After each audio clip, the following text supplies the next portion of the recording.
એકાદશીનું વ્રત કરવાની આજ્ઞા કરી છે. એકાદશીનું વ્રત કેવી રીતે કરવું? તો માત્ર ઉપવાસ કરવાથી એકાદશીનું વ્રત થતું નથી, પણ 11 ઇન્દ્રિયોને વિષયોમાંથી પાછી ખેંચી અને ભગવાનના સ્વરૂપમાં જોડવી, એનું નામ સાચી એકાદશી કહેવામાં આવે છે. શ્રીજી મહારાજ સ્પષ્ટ સમજણ આપે છે કે હવે આપણે તટસ્થ ખુલ્લા મને વિચાર કરીશું તો આપણી ઉપવાસની વ્યાખ્યા શ્રીજી મહારાજની વ્યાખ્યાથી તદ્દન વિરુદ્ધ છે. ઇન્દ્રિયો બહુ છકી ન જાય તે માટે એને અંકુશમાં રાખવા માટે એના નિયમન રૂપે ખોરાકમાં અમુક અંશે મિતાહારી થવું એ ઘણું જરૂરી છે. પરંતુ ઘણાની માન્યતા પ્રમાણે ઉપવાસના દિવસે મારે તો આજે નકોરડો ઉપવાસ છે, મારે આજે નિર્જળા છે, મારે આજે ખાવાનું નથી, મારે આમ નથી કરવાનું, મારે તેમ નથી કરવાનું, આમ નિષેધાત્મક ક્રિયાઓમાં મન ભમ્યા કરે છે, જેના પરિણામે એ ઉપવાસ નિર્બીજ બની જાય છે. ઉપવાસનું મુખ્ય કેન્દ્ર બિંદુ ધ્યેય શ્રીજી મહારાજની મૂર્તિનું અનુસંધાન એ ચૂકી જવાય છે. માટે એકાદશીનો ઉપવાસ મહિનામાં 2 વખત આવે છે. દર 15 દિવસે એકાદશી આવે છે અને તે ખબરદાર થઈને કરવું, એવો શબ્દ પ્રયોગ શ્રીજી મહારાજે કર્યો છે. આ ખબરદાર શબ્દ ઘણો જ વજનદાર અને ધારદાર શબ્દ છે. એકાદશીના વ્રત પાલનનું સતત અનુસંધાન રખાવનારો આ શબ્દ છે. જ્યારે એકાદશીનો દિવસ આવવાનો હોય ને તે અગાઉથી આપણા મગજમાં એકાદશીનું માનસિક આયોજન શરૂ થઈ જવું જોઈએ કે આવતી એકાદશીએ કઈ કઈ ઇન્દ્રિયોને ઉપવાસ કરાવવું અને કેવી રીતે કરાવવું. આની સરળ પદ્ધતિ એ છે કે એકાદશીના દિવસે 1-1 કલાકના 2 ભાગ પાડી દેવા અને એમાંય પણ 15-15 મિનિટના વિભાગ કરવા. એમાં આપણી ઇન્દ્રિયોમાં કાન, આંખ, જીભ, હાથ, પગ, નાક, ત્વચા અને મન, આ બધી ઇન્દ્રિયોને જુદા જુદા વિષય સોંપી દેવા. પહેલા 1 કલાકમાં 15 મિનિટ કાનથી જગતના શબ્દ ન સાંભળવા, પરંતુ સ્વામિનારાયણ ભગવાનની કથા વાર્તા, કીર્તન, ધૂન સાંભળવા. બીજી 15 મિનિટ આંખોને આપવી, આંખે કરીને શ્રીહરિની મૂર્તિને ધારીને જોયા કરવી અને વચનામૃત આદિ ગ્રંથનું વાંચન કરવું. પછીની 15 મિનિટ જીભને આપવી, જીભે કરીને ગામ ગપાટા ન મારવા, લૌકિક વાતો ન કરવી, પરંતુ કીર્તન, ધૂન બોલવા, ભક્ત ચિંતામણીના પ્રકરણ બોલવા. તે દિવસે આપણી જીવના સ્વાદ માટે નહીં, પરંતુ સ્વામિનારાયણ ભગવાનને ધરાવેલ અન્ન આદિક જમવું. આમ 15 મિનિટ પૂરી થયા પછીની 15 મિનિટ હાથને આપ, હાથે કડીને માળા ફેરવવી, શ્રીહરિ માટે હાર બનાવવા વગેરે વગેરે. આમ કરતા 1 કલાક પૂરો થાય પછી વ્યવહારિક ક્રિયા કરવી. એ દરમિયાન અગાઉ 1 કલાક ભગવાન સંબંધી જે ક્રિયાઓ કરી હોય એને સંભાળવાનો પ્રયત્ન કરવો. ત્યારબાદ થોડો સમય જવા દઈને ફરી પાછા બીજા કલાકની ક્રિયામાં જોડાઈ જવું અને પગને કામ સોંપવું. પગથી જ્યાં ત્યાં આટા મારવા ન જવું, પરંતુ સ્વામિનારાયણ ભગવાનને પ્રદક્ષિણા કરવી. 15 મિનિટ પ્રદક્ષિણા, ત્યારબાદ નાકને ભગવાનમાં જોડવું. આ પ્રક્રિયા થોડી અઘરી લાગશે પણ એ ખૂબ સરળ છે. આપણા ઘરમાં ઠાકોરજીની મૂર્તિ સમક્ષ ઘીનો દીવો કરવો અને બહુ તેજ ન હોય તેવી સુગંધિમાન અગરબત્તી સળગાવીને સ્વામિનારાયણ ભગવાનની મૂર્તિને ધરાવી અને આલ્કોહોલ મુક્ત અત્તર હોય તેવા શુદ્ધ અત્તરનું પૂમડું બનાવીને સ્વામિનારાયણ ભગવાનની મૂર્તિનો સ્પર્શ કરાવીને સિંહાસનમાં મૂકવું અને ત્યારબાદ મૂર્તિ સામે બેસવું અને મનોમન સંકલ્પ કરવા કે સ્વામિનારાયણ ભગવાનના સંબંધને પામેલ અગરબત્તી અને અત્તરની સુવાસ નાક દ્વારા મારા શરીરમાં જાય છે. એ સુગંધ ધીરે ધીરે ઊંડા શ્વાસ ભરીને નાક દ્વારા આપણા શરીરમાં ઊંડે સુધી ઉતારતા જાઓ અને ત્યારબાદ સુગંધવાળા ફૂલ હોય તે સ્વામિનારાયણ મહામંત્ર બોલીને તે શ્રી હરિને ધરાવવા અને પછી તેમાંથી એકાદ બે પ્રસાદીના ફૂલ લઈને એને સૂંઘવા અને સૂંઘતી વખતે ધ્યાનસ્થ સ્થિતિમાં સંકલ્પ કરવો કે શ્રી હરિના સંબંધવાળી સુગંધ મારા નાક દ્વારા મારા શરીરમાં પ્રાણવાયુ સાથે જાય છે અને મારી ચેતના શક્તિશાળી બને છે. આમ નાસિકા દ્વારા સુગંધી આપણા શરીરમાં જાય તે પ્રાણવાયુ સ્વામિનારાયણ ભગવાનની ચેતનાવાળો હોવાથી આપણા આત્માને બળ આપનારો બને છે. આવી જાગૃતિ સાથે એ ક્રિયા કરવાથી સ્વામિનારાયણ ભગવાનનું ચૈતન્ય આપણા ચૈતન્યમાં પ્રવેશ પામે છે અને અંતરમાં આનંદ ઉત્પન્ન કરે છે. એવી રીતે 15 મિનિટ નાકને ઉપવાસ કરાવો. આમ નાસિકા વડે પણ ઊંચી આધ્યાત્મિક ક્રિયા કરી શકાય છે. ત્યારબાદ ત્વચાને જોડવી. ત્વચા એટલે ચામડી. બીજી 15 મિનિટ ઘરમાં જે સ્વામિનારાયણ ભગવાનની મૂર્તિ હોય એના ચરણારવિંદને ઓમ સ્વામિનારાયણાય નમઃ બોલીને સ્પર્શ કરવો. તેમજ શ્રીજી મહારાજના વચનામૃત, શિક્ષાપત્રી, ભક્ત ચિંતામણી જેવા ગ્રંથોનો સ્પર્શ કરીને મંત્ર બોલતા જવું. તે વખતે મનમાં વચનામૃત, શિક્ષાપત્રી હોય એના જ્ઞાનને સંભાળવું અને ભક્ત ચિંતામણી હોય તો એમાં શ્રીજી મહારાજના ચરિત્રોના આ ગ્રંથ છે એનો સ્પર્શ કરીએ છીએ એવી ભાવના કરવી. વળી ઘરમાં કોઈ પ્રસાદીની વસ્તુનો ટુકડો હોય તો એને કપાળના મધ્ય ભાગમાં રાખીને સ્વામિનારાયણ ભગવાનના સંબંધને પામેલા વસ્ત્ર છે એવી ધારણા કરીને વારંવાર એનો સ્પર્શ કરવો. ત્યારબાદ ઘરમાં આપણા જે વડીલો હોય તે સર્વે સ્વામિનારાયણ ભગવાનના આશ્રિત છે એવો ભાવ રાખીને એમને આદર થકી પગે લાગવું.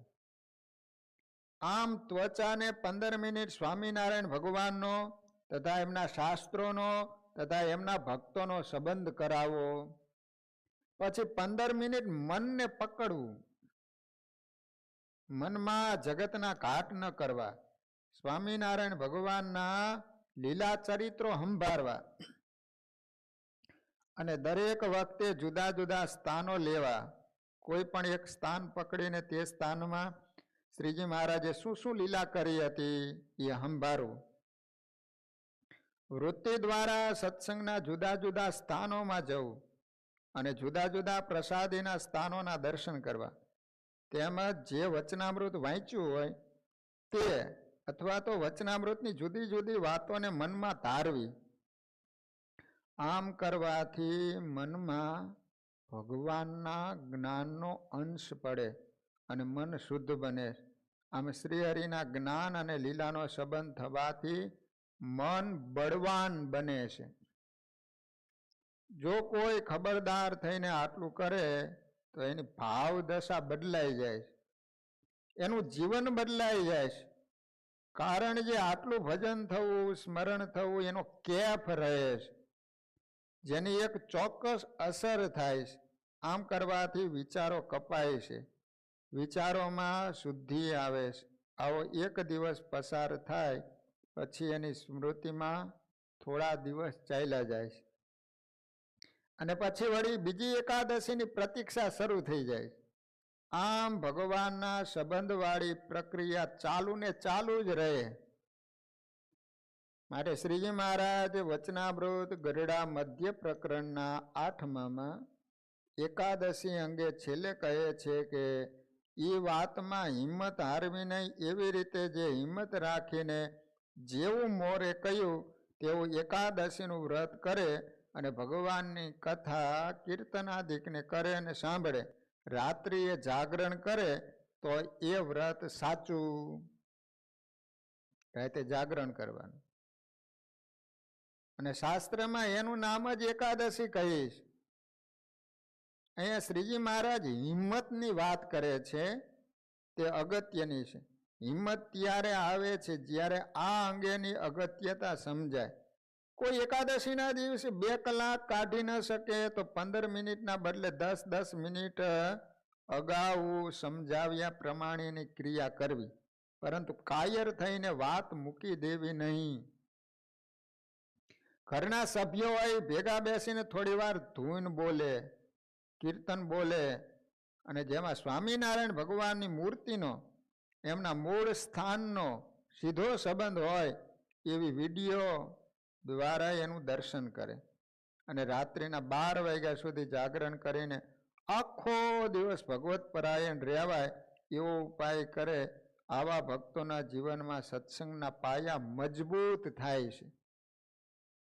ઘણા સત્સંગીઓ શરૂઆતથી જ નાદારી નોંધાવી દે અને કહે કે મને 11નું ખાવાનું સેટ થતું નથી, ગેસ થઈ જાય છે, આમ કહીને પહેલેથી જ પાણીમાં બેસી જાય.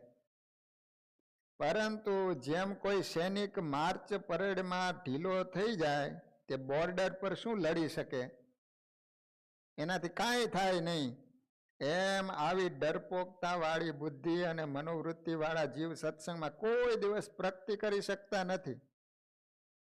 વાસ્તવમાં જો આપણે જોઈએ ને તો એકાદશીનો આહાર ગેસ કરે એવો હોતો નથી, પરંતુ એ દિવસે તેલ બટાકાથી સભર વાનગીઓ બને છે, કારણ અનાજ ખાવાનું નથી. એટલે આવી પરિસ્થિતિ સર્જાય. 15 દિવસમાં એકવાર આવું આવે તો પણ એ માન્ય નથી. એના કારણે આ વિપરીત આહાર દાખલ થઈ ગયો, જેના કારણે આવા ટીખળ ઊભા થાય છે.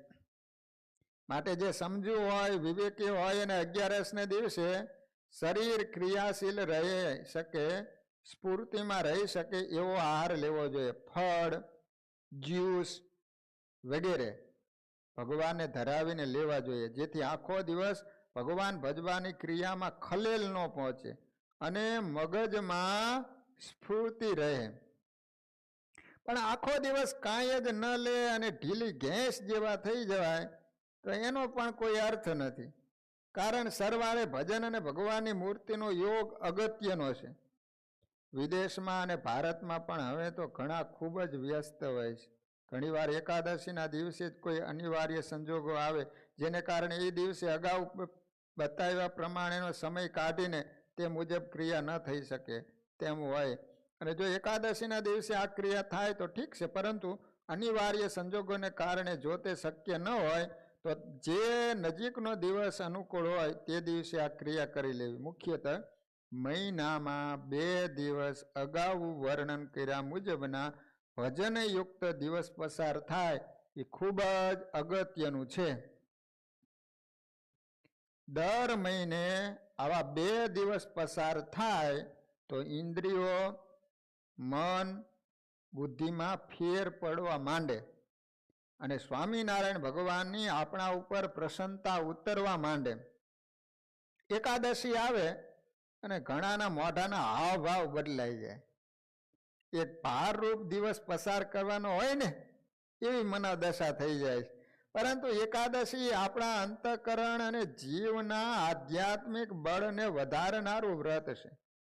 આમ એકાદશી અંગે મૂળભૂત જે સમજણ છે એને વિસ્તારથી સમજાવવાનો આ પ્રયાસ કર્યો. સ્વામી કહે છે તેમ, હરિજનને નવ મૂકવી રે, એકાદશી કહે ઘનશ્યામ, ઉમાનંદ કહે પામશો રે, તમે જરૂર અક્ષરધામ.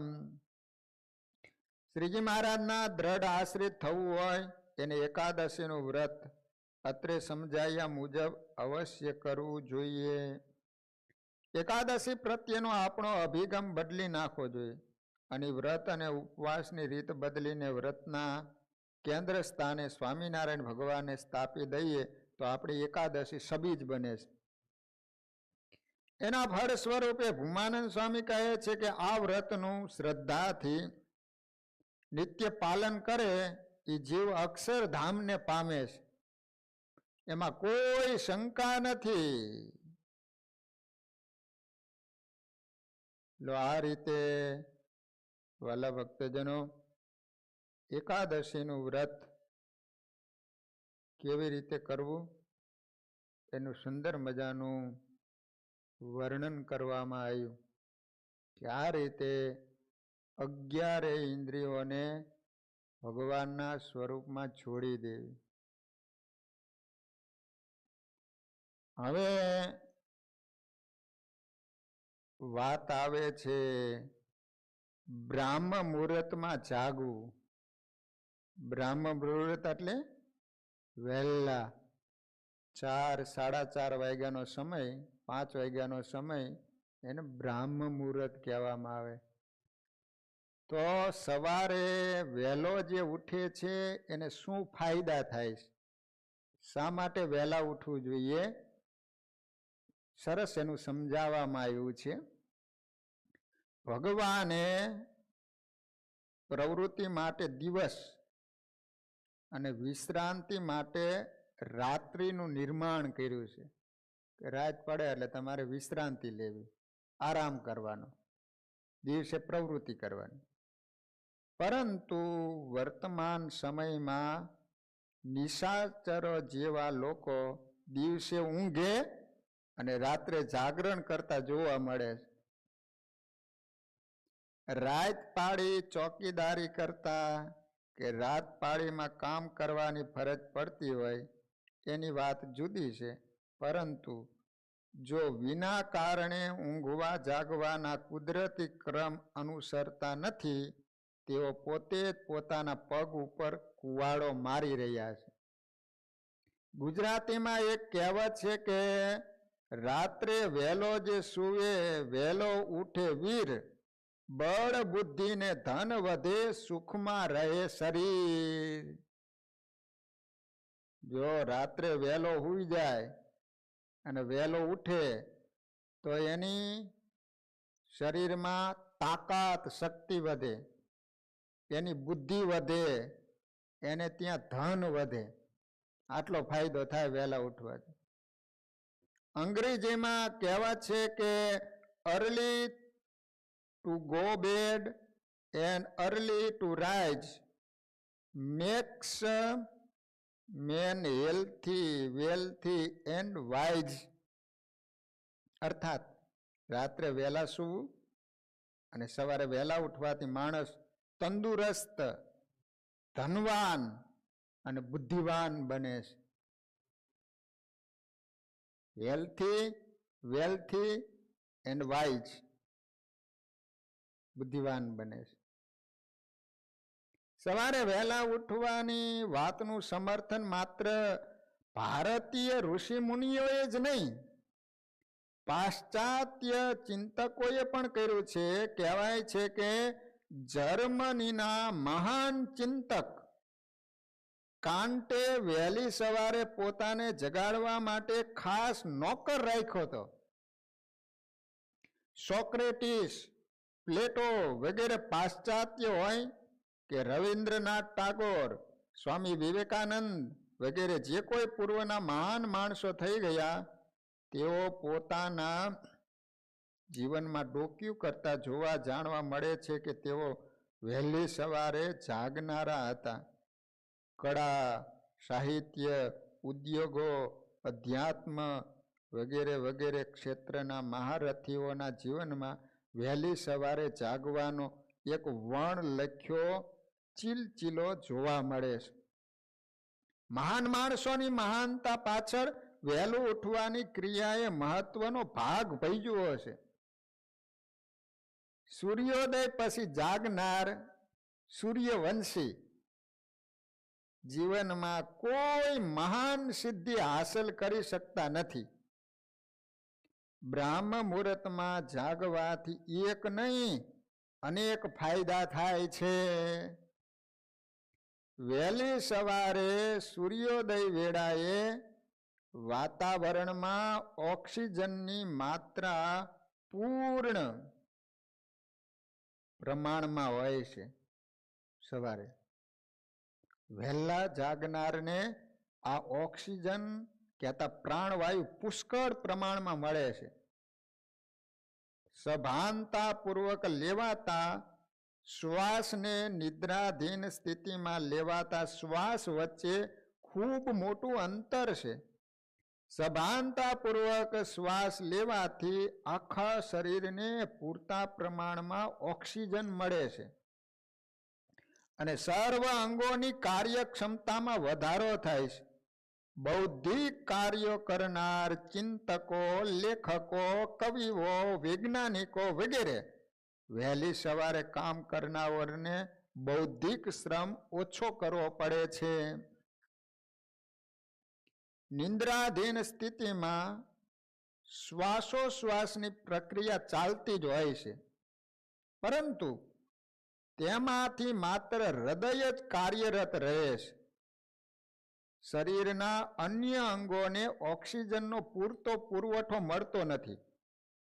જેમણે કદી શાળાનું પગથિયું પણ જોયું નથી તેવા પશુ પંખીઓ પણ વહેલી સવારે જાગી જાય છે. તેમને તો નથી કોઈ કામ ધંધે જવાનું, નથી જીવનમાં કાંઈ હાંસલ કરવાનું, છતાં એ કુદરતના ક્રમનું ઉલ્લંઘન કરતા નથી. એને કારણે તેઓ હંમેશા તંદુરસ્ત રહે છે. અને આપણે તંદુરસ્તી માટે દવાખાનાના પગથિયા ઘસવા પડે, છતાં આરોગ્યનું ઠેકાણું પડતું નથી. વહેલી સવારની તાજગી અને પ્રસન્નતા અવર્ણનીય હોય છે. તેની બિચારા ઘુવડને ક્યાંથી ખબર પડે? પક્ષીઓ મધુર ગીતો ગાઈને ઉષાનું સ્વાગત કરે. કુકડો બાંગ પોકારી જાગવાનો સંદેશો લાવે. કોયલ મધુર સ્વરથી પ્રકૃતિનું ગાન કરે છે. પરંતુ આ બધાનો લાભ શહેરી લોકોને મળી શકતો નથી. છતાં તેઓને વહેલી સવારે જાગવાની પ્રકૃતિની નિર્વતા, રમણીયતા, પ્રસન્નતા, પ્રફુલ્લિતતા અને તાજગીનો અહેસાસ જરૂર થાય છે. વહેલા ઉઠવાથી શું ફાયદો થાય છે એનો જાત અનુભવ કરી જોવા જેવો છે. કોઈ આદર્શ કે ચિંતન આપણો પોતિકો અનુભવ ન બને ત્યાં સુધી એનાથી ફાયદો થતો નથી. તે માહિતી રહે છે, જ્ઞાન બનતું નથી. માહિતીથી નહીં પણ જ્ઞાનથી જીવન મગમગતું બને છે. શાસ્ત્રોમાં રાત્રિને 4 પહોરમાં વહેંચવામાં આવી છે. તેમાં છેલ્લા પહોર, એક પહોર એટલે 3 કલાક થાય, 4 તરીને 12 કલાક. તો છેલ્લો પહોર એટલે છેલ્લી 3 કલાક બ્રાહ્મ મુહૂર્ત કહેવાય છે. અંદાજે સૂર્ય પહેલાનો 1.5 કલાકનો સમય સવારે 4 વાગવાથી સૂર્યોદય ઉગ્યા પહેલા અડધી કલાક સુધી બ્રાહ્મ મુહૂર્ત ગણાય છે. કહેવાય છે કે આ સમયે અંતરિક્ષમાં દેવ દેવીઓ વિહાર કરવા નીકળે છે સવારે બ્રાહ્મ મુહૂર્તમાં. તેથી આ સમયમાં ધ્યાન ભજનમાં બેઠેલા સમાજનું ભલું થાય એવા કાર્યો કરનારા ઉપર તેઓની અમી દ્રષ્ટિ વરસે છે દેવતાઓની. દેવી કૃપા પ્રાપ્ત થતા માણસની અસાધારણ પ્રગતિ થાય છે. વહેલી સવારે જાગનારાઓને શાસ્ત્રકારોએ યોગી કહ્યા છે. એક સામાજિક કહેવતમાં પણ એનો ઉલ્લેખ કરતા કહ્યું છે કે પહેલા પહોરે સૌ કોઈ જાગે, બીજા પહોરે રોગી, ત્રીજા પહોરે તસ્કર જાગે, ચોથા પહોરે જોગી.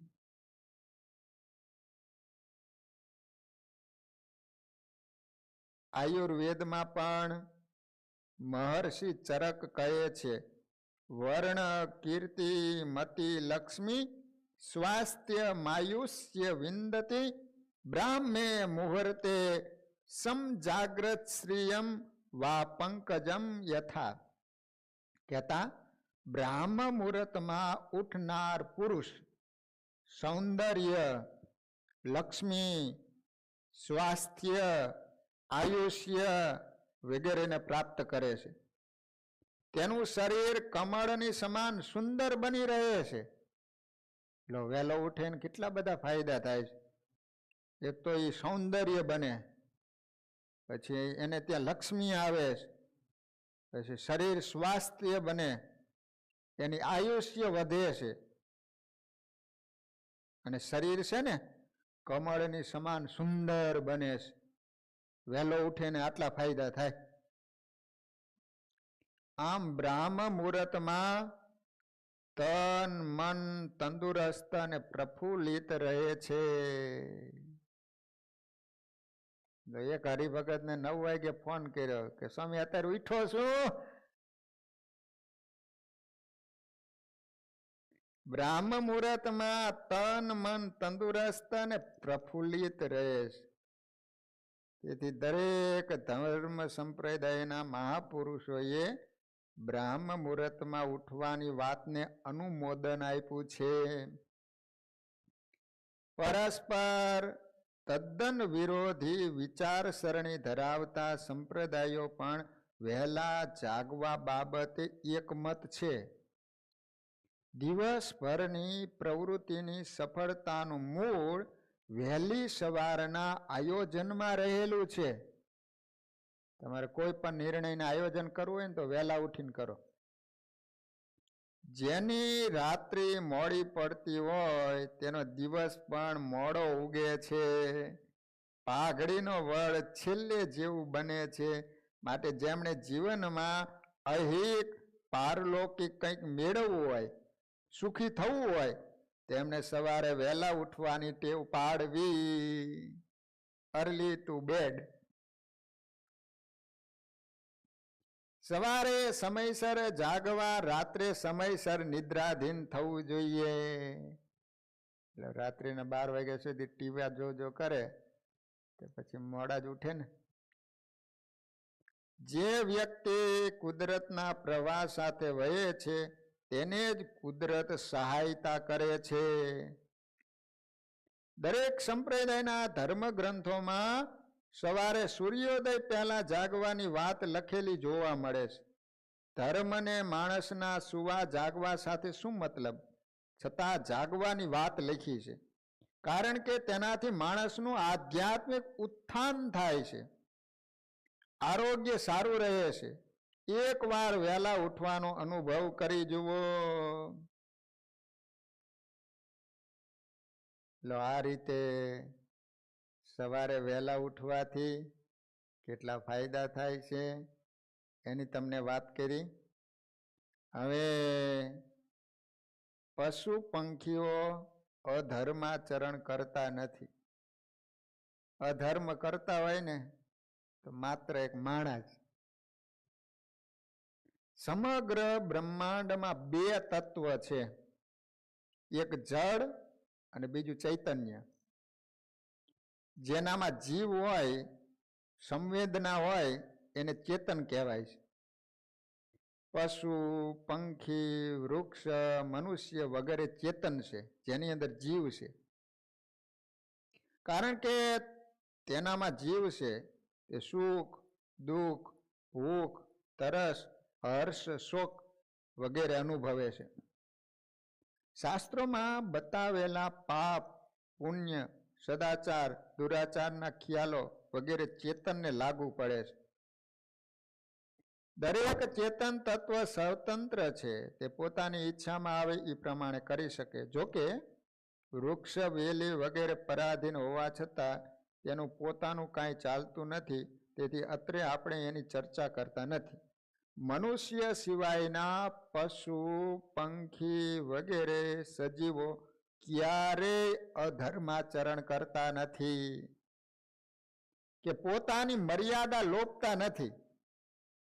જ્યારે માણસ જ એક પ્રાણી એવું છે કે એને નિયમમાં રાખવા સંતો, શાસ્ત્રો અને સરકારે દાખલો કરવો પડે.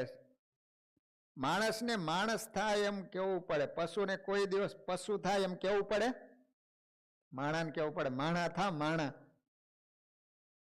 કોઈ દિવસ ગાયને ગાય એમ ન કહેવું પડે ગાય થા. ઊંટને કહેવું ન પડે તું ઊંટ થા. ગધેડાને કેવું ન પડે તું ગધેડો થા. માણાને કેવું પડે માણા થા માણા. માણસના સ્વચ્છંદી સ્વેચ્છાચારી વર્તન પાછળ કયું એવું પરિબળ કામ કરતું હશે? જન્મ, પુનર્જન્મ અને કર્મનો નિયમ તો દરેક દેહધારીઓને લાગુ પડે. પશુ પંખીઓ કોઈ શાળાઓમાં શિક્ષણ લેવા જતા નથી. ભણવા જાય કોઈ દી? કોઈ ધર્મ સંપ્રદાયની કંઠી બંધાવતા નથી. કોઈ ધર્મગુરુઓ પાસે કાન ફૂંકાવતા નથી. જ્યારે માણસ આ બધું કરાવે છે, પોતાની મેળે સમજી વિચારી પણ શકે છે, છતાં અધર્માચરણ શા માટે કરતો હશે? આ પ્રશ્નનું સમાધાન આપણા ધર્મશાસ્ત્રોમાં આપ્યું છે કે માણસ અધર્મ શું કામ કરે છે. બધું જાણતો હોવા છતાંય માણસ અધર્મ કેમ કરે છે? તો એ પ્રશ્નનું સમાધાન શાસ્ત્રોમાં બતાવવામાં આવ્યું. મનુષ્ય જન્મ દુર્લભ છે, તેને મોક્ષનું દ્વાર ગયો છે. તે માત્ર મોક્ષનું નહીં, નરકનું દ્વાર પણ છે. માણસ ધારે તો સ્વર્ગમાં અને ધારે તો નરકમાં જઈ શકે છે. તેને પરમાત્માએ કર્મ કરવામાં સંપૂર્ણ છૂટ આપી છે. આવી છૂટ બીજા કોઈને આપી નથી. આપણો મૂળ પ્રશ્ન હતો, પશુ પંખીઓ અધર્માચરણ કેમ કરતા નથી? દરેક દેહધારીનું નિયમન પરમાત્માની પરાપ્રકૃતિ કરે છે. સર્વ દેહ શરીરધારીઓ પ્રકૃતિ માતાના સંતાનો. મનુષ્ય મોટો દીકરો છે અને બાકીના બધા નાના છે. બાળક ઉંમર લાયક થાય એટલે માતા એને છૂટછાટ આપે છે. તે પોતાની રીતે ખાવું, પીવું, કપડાં પહેરવા વગેરે ક્રિયા કરી લે છે. જ્યારે નાના અબોધ બાળકની બધી ક્રિયાઓ માતાને આધીન હોય છે. નાનું બાળક અગ્નિને અડકવા જશે તો માતા તુરત એને રોકશે. એના હિતમાં હોય એવી ક્રિયાઓ જ એને કરવા દેશે. નાના બાળકના લાલન પાલનમાં માતા સતત ધ્યાન આપે છે. માતાને જેટલો પ્રેમ નાના દીકરા ઉપર હોય એટલો જ પ્રેમ મોટા દીકરા ઉપર છે. છતાં તે નાના દીકરાની ક્રિયાઓમાં રોકટોક લગાવે, એને સારી ક્રિયાઓમાં જોડે છે અને નબળી ક્રિયાઓ કરતો અટકાવે. જ્યારે મોટા દીકરાને માતા બળાત્કારે ક્યાંય જોડતી નથી કે રોકતી નથી, કારણ કે તે પુખ્ત ઉંમરનો સમજણો છે. શું કરવું અને શું ન કરવું એનું બરાબર એને ભાન છે. નાનું સંતાન માતાને આધીન છે, જ્યારે મોટું સંતાન સ્વાધીન છે. તેનો નિયંતા પોતે જ છે. પ્રકૃતિ માતાની દ્રષ્ટિએ માણસને મોટા દીકરાના સ્થાને છે અને પશુ પંખીઓ વગેરે નાના દીકરાના સ્થાને છે. પશુ પંખીઓ વગેરેને પ્રકૃતિ અધર્માચરણ, અત્યાચાર વગેરે કરતા રોકે, જ્યારે માણસને કોઈ રોકતું નથી. તેથી માણસ ધર્મનું આચરણ કરે છે તેમ અધર્મનું આચરણ પણ કરી શકે છે. પશુ પંખીઓ ક્યારેય પોતાની મર્યાદા ઓળંગતા નથી. ગાય, ભેંસ વગેરે મરી જાય છતાં દારૂ, માંસ વગેરે ખાતા પીતા નથી. સિંહ ક્યારે ઘાસ ખાતો નથી. દરેક પોતપોતાની સંયમ નિયમની મર્યાદામાં રહે. ક્યાંય કોઈ પશુ પંખીએ બળાત્કાર, લૂંટફાટ કે ખૂન કર્યું હોવાનું સાંભળ્યું નથી. જ્યારે માણસમાં સંપૂર્ણ સમજદારી અને સ્વતંત્રતા હોવા છતાં એ કરવાનું ઓછું અને ન કરવાનું વધુ કરે. આપણને પ્રકૃતિ માતા રોકતી નથી, માટે આપણે આપણું વર્તન બહુ વિચારપૂર્વક સમજદારીથી કરવું જોઈએ. કારણ કે કર્મના નિયમ પ્રમાણે દરેક સજીવને પોતાના કર્મનું ફળ ભોગવવું પડે છે. અગ્નિને જાણી જોઈને અડીએ કે અજાણ્યાથી તે દજાડે છે. કારણ કે દજાડવું એ અગ્નિનો સ્વભાવ છે. ઝેર જાણીને પીવે કે અજાણતા એ પોતાના સ્વભાવ પ્રમાણે કામ કરે જ છે. તેમ દરેક દેહધારીને પોતાના કર્મનું ફળ ભોગવવું જ પડે છે. માણસ ઉપર પ્રકૃતિનું નિયમન ન હોવાને કારણે એની જવાબદારી ખૂબ વધી જાય. માણસના કર્મની જવાબદારી ઈશ્વરે માણસ ઉપર મૂકી છે. ભૂકંપ, દરિયાઓ, હોનારત વગેરેમાં પશુ પંખીઓ કરતા માણસોની જાનહાનિ અને ખુવારી વધુ થતી જોવા મળે. કારણ કે પશુ પંખીઓનો કુદરતનો ખોળો ખૂંદનારા, ભગવાનના ભરોસે જીવનારા છે. તેથી એનું ધ્યાન કુદરત રાખે. જ્યારે માણસને પોતાની જાત ઉપર વધુ વિશ્વાસ છે. કુદરતી આપત્તિ વખતે વિજ્ઞાન પાંગળું પુરવાર થાય છે. માણસ દિન પ્રતિદિન કુદરતથી વિમુખ થતો જાય છે અને કૃત્રિમતાનું શરણું શોધે. તેમ એના સુખ ચેન હણાતા જાય. પ્રકૃતિની જે વધુ નિકટ છે તેનું જ પ્રકૃતિ ધ્યાન રાખે. પ્રકૃતિની નિકટ રહેવાનો અર્થ એ નથી કે આદિ માનવની જેમ જંગલી જીવન જીવવું, પરંતુ પ્રકૃતિમાં જોવા મળતી સરળતા, સહજતા, નિર્દમતા, પરોપકારીપણું વગેરેને અપનાવવા એટલે પ્રકૃતિની નિકટ ગયા ગણાય. વૃક્ષો નિસ્વાર્થ ભાવે છાંયડો, ફળ, ફૂલ, લાકડું વગેરે આપે છે. છતાં તે પ્રતિ ઉપકારની આશા રાખતા નથી કે પોતાની જાતને ક્યાંય દાનેશ્વરીમાં ખપાવતા નથી. પથ્થર મારનારને પણ વૃક્ષ ફળ આપે છે. તેનામાં મારા તારાનો ભેદભાવ નથી. પશુ પંખીઓ ઘાસ ખાય છે, તેનાથી વધુ વળતર આપે છે. એ કદી કોઈનું હરામનું હડપ કરી જવાનું સ્વપ્નમાં પણ વિચારતા નથી. તેથી કુદરત એનું ધ્યાન રાખે છે. જ્યારે એકમાત્ર માણસ જ એવું પ્રાણી છે કે એને કુદરત ગમે એટલું આપે છતાં એને ક્યારે સંતોષ થતો નથી, પેટ ભરાતું જ નથી. પશુ પંખીઓને અધર્માચરણથી કુદરત બચાવે છે. તેમ શું માણસને ન બચાવી શકે? બચાવી શકે, પણ કેવી રીતે એ આપણે ક્યારેક જોઈશું. વાલા ભક્તજનો, બીજી વાત આવે છે પવિત્રતાની. પવિત્રતા વિના આત્મ ઉન્નતિ શક્ય નથી. પવિત્રતા, પ્યોરિટી અને સ્વસ્થતા, ક્લીનનેસ વચ્ચે બહુ મોટું અંતર છે. વસ્તુના બાહ્ય દેખાવ પરથી એનું મૂલ્યાંકન કરવામાં આવે તે સ્વસ્થતા. જ્યારે પવિત્રતામાં સૂક્ષ્મ ભાવો પણ ભળેલા હોય છે. વ્યવહાર અને આરોગ્યની દ્રષ્ટિએ સ્વચ્છતા જરૂરી છે, પરંતુ આત્મ ઉન્નતિ માટે પવિત્રતા બહુ જરૂરી છે. સ્વસ્થ દેખાતી બધી જ વસ્તુઓ પવિત્ર હોતી નથી. જ્યારે પવિત્ર ગણાતી વસ્તુઓ મહદ અંશે સ્વસ્થ હોય છે.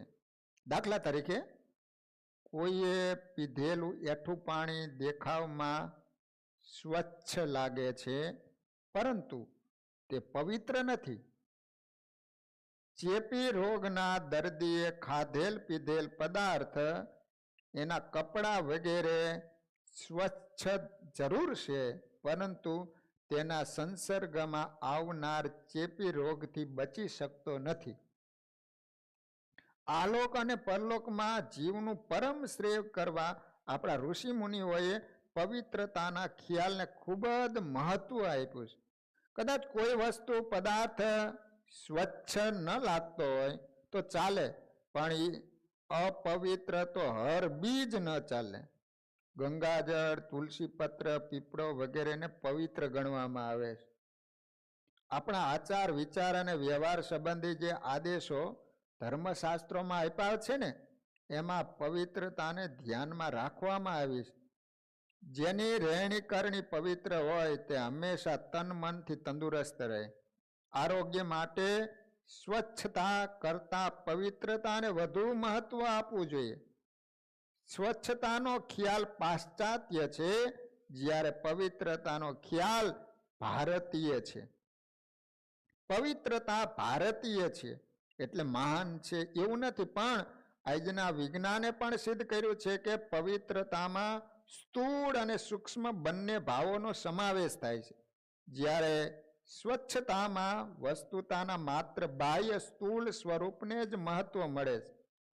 સ્વચ્છતા સફાઈની દ્રષ્ટિએ માટી કરતા સાબુ ચડિયાતો છે, છતાં માટીમાં પવિત્રતા છે એ સાબુમાં નથી.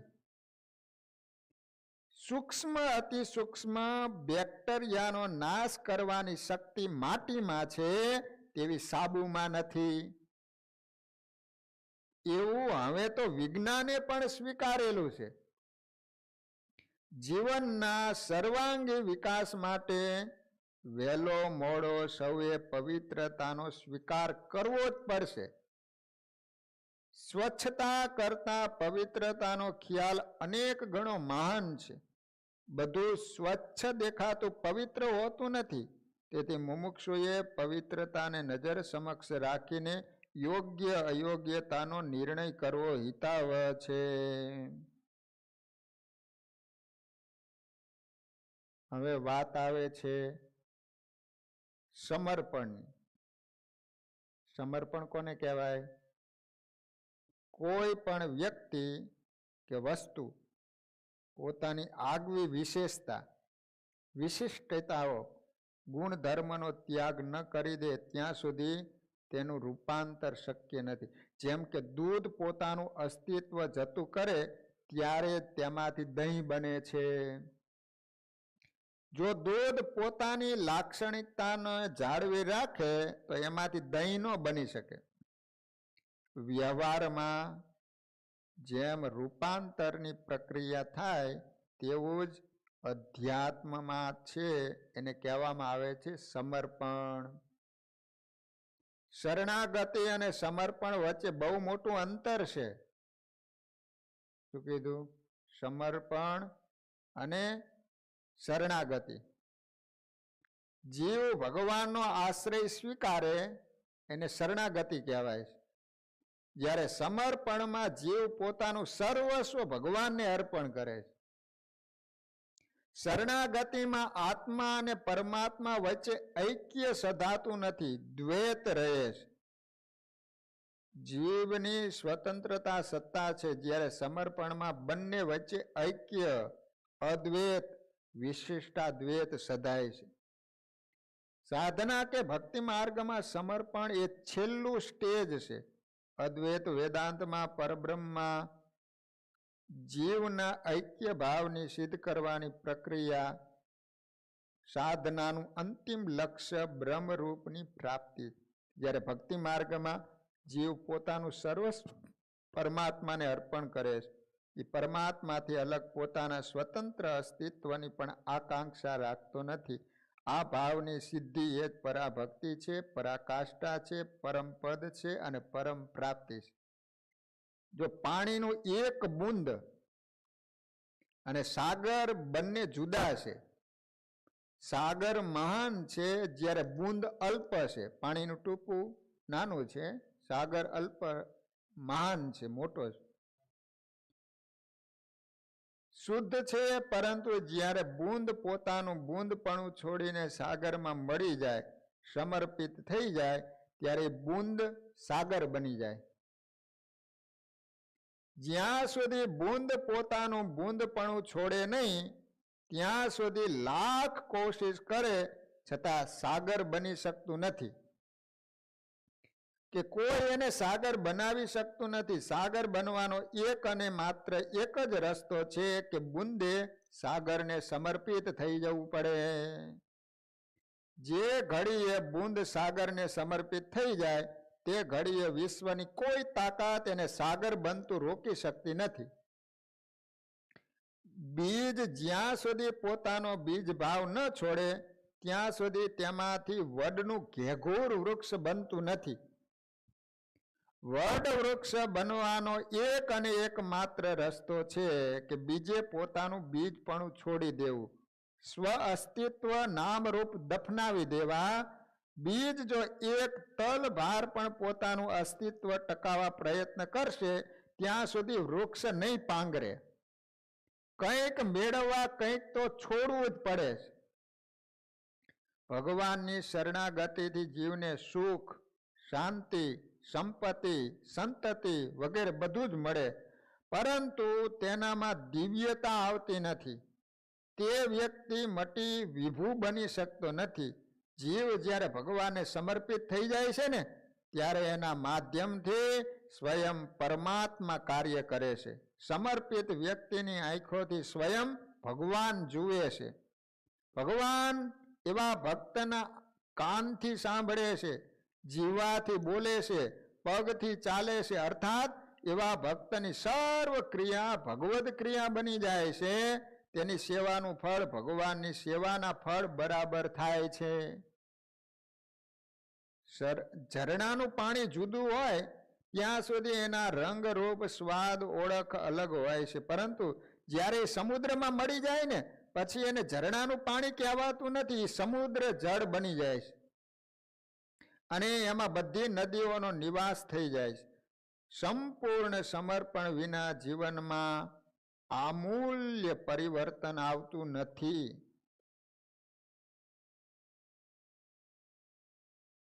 અદ્વૈત વેદાંત જ્ઞાનની પરિભાષામાં જીવો બ્રહ્મેવ નાપર, જીવ સ્વયં શિવરૂપ થઈ જાય. જ્યારે શુદ્ધાદ્વૈત કે વિશિષ્ટાદ્વૈત ભક્તિની પરિભાષામાં આત્મા પરમાત્મા વચ્ચે ભાવૈક્ય સર્જાય છે.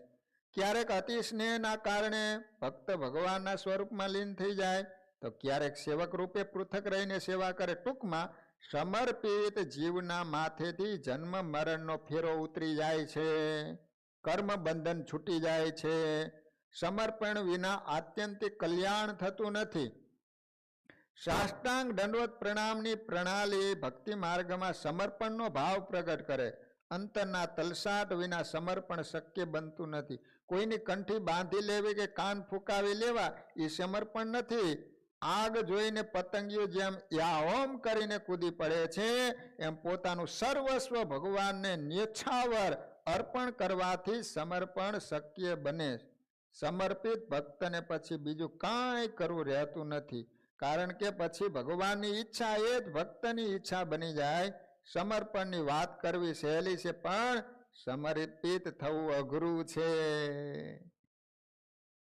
પરંતુ અશક્ય તો નથી જ. શું આવું સમર્પણ શક્ય છે? હા, પણ એ માટે મરી મરટવાની સંપૂર્ણ તૈયારી જોઈએ. સચ્ચિદાનંદ સ્વામી ઉઘાડા પગે ચાલે અને શ્રીજી મહારાજના પગમાં ફોલ્લા પડી જાય. માંગરોળના ગોવર્ધનભાઈ સૂતર ફેણી ખાય અને સ્વામિનારાયણ ભગવાનને ઓડકાર આવે એ સમર્પણ વિના શક્ય નથી. મહાભારતની કથામાં જોઈએ તો ભીષ્મ અને અર્જુન બંને શ્રી કૃષ્ણ ભગવાનના અનન્ય ભક્ત હતા. બંનેને મહિમા હતો, છતાં બંને વચ્ચે આસમાન જમીનનું અંતર હતું. જો બંનેને બિરુદ આપવું હોય તો ભીષ્મ પિતામહને શરણાગત ભક્તનું અને અર્જુનને સમર્પિત ભક્તનું બિરુદ આપી શકાય. અર્જુન કરતા પણ ભીષ્મ વધુ જ્ઞાની હતા, પરંતુ સમર્પિત નહોતા. શ્રી કૃષ્ણમાં એને શ્રદ્ધા, ભક્તિ, નિષ્ઠા વગેરે બધું જ હતું, છતાં તે શ્રી કૃષ્ણ કહે એમ બધું કરતા નહીં. જ્યારે અર્જુન ભગવાન કહે એમ નિસંકોચ થઈને કરતા હતા. એના કારણે રાત્રે અર્જુન ઘસઘસાટ સૂઈ જતો અને શ્રી કૃષ્ણ ભગવાનને જાગવું પડતું. અર્જુનના યોગ ક્ષેમનું સંપૂર્ણ વહન ભગવાન કરતા હતા, કારણ કે એ સમર્પિત ભગત હતો. છેલ્લે અર્જુનનો વિજય અને ભીષ્મનો પરાજય થયો. એના માટે પ્રકૃતિના નિયમો પણ પરમાત્માને ફેરવવા પડ્યા હતા. માતા જેમ નાના બાળકનું સંપૂર્ણ ધ્યાન રાખે એવું મોટા દીકરાનું રાખતા નથી.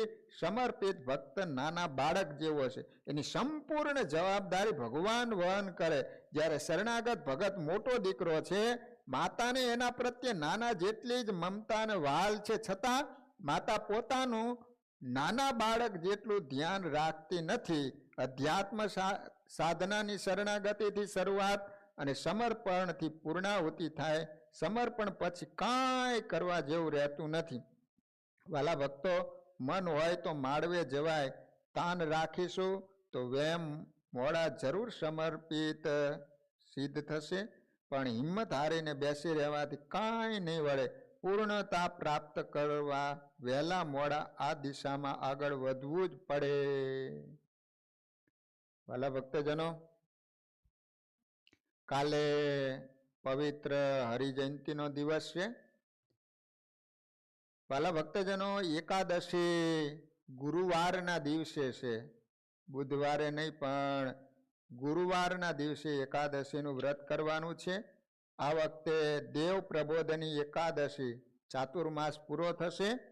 તો વાલા ભક્તજનો, 26 તારીખ અને ગુરુવારે એકાદશી કરવાની છે. બધા ભક્તજનો નોંધ લેજો.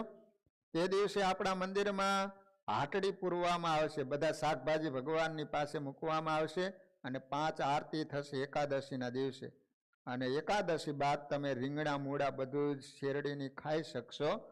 તો એકાદશી ભક્તજનો 26 તારીખ અને ગુરુવારના દિવસે છે. એની બધા જ નોંધ લઈ દો. અને આવતીકાલે હરિજયંતિનો દિવસ છે. હરિજયંતિના દિવસે બધા ભક્તજનો ફરાળ કરજો, હરિજયંતિનું વ્રત કરજો. અને હરિજયંતિના દિવસે આપણા મંદિરમાં હરિકૃષ્ણ મહારાજનો અભિષેક રાખવામાં આવે છે. તો ભક્તજનો નજીક રહેતા હોય, સમય મળે તો અવશ્ય હરિકૃષ્ણ મહારાજના અભિષેકનો લાભ લેવા માટે મંદિર જરૂર પધારજો. એવી દરેક હરિભક્તોને વિનંતી સાથે કથાને વિરામ.